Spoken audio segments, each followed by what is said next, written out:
biyatu sinyaade jiraachuun na dhibee ansirraa fagaate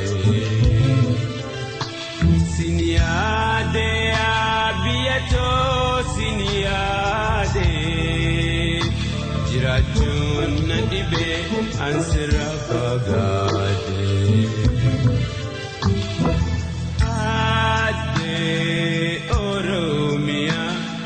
Jaalatamtu biya abjuunki asuma halkanii fi guyyaa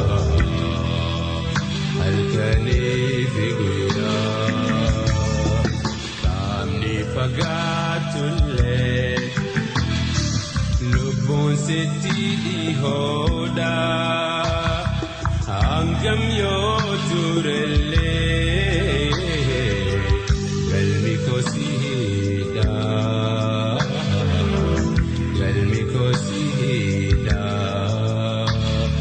kamni fagatulle, lobo siti dihoda, angam yo turelle, galmi kosida, ya biyatu, galmi kosida.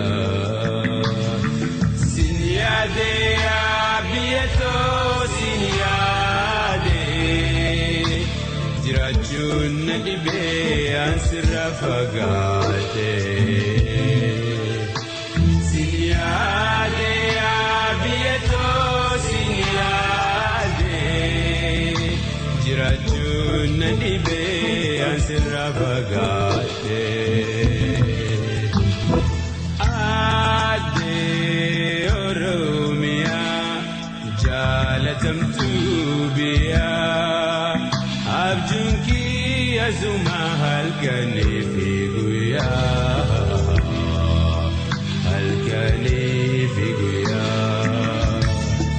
beekumsiif guddinni qabeenyii fi barnoonni biyya ofiif yoo hin taane maali hiikaan isaanii. Kansani, beekumsiif guddinni qabeenyii fi barnoonni biyya ofiif yoo hin taane maali kansani sababu maali kansani.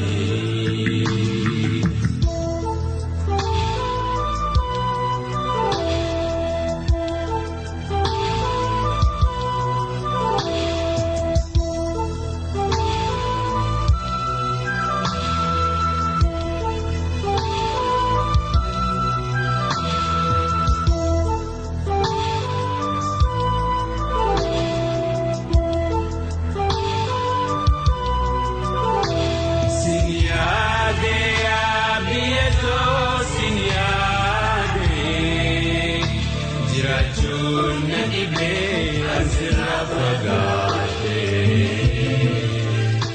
sinyaade biyyatoo sinyaade jiraachuun na dhibee ansirraa fagaate.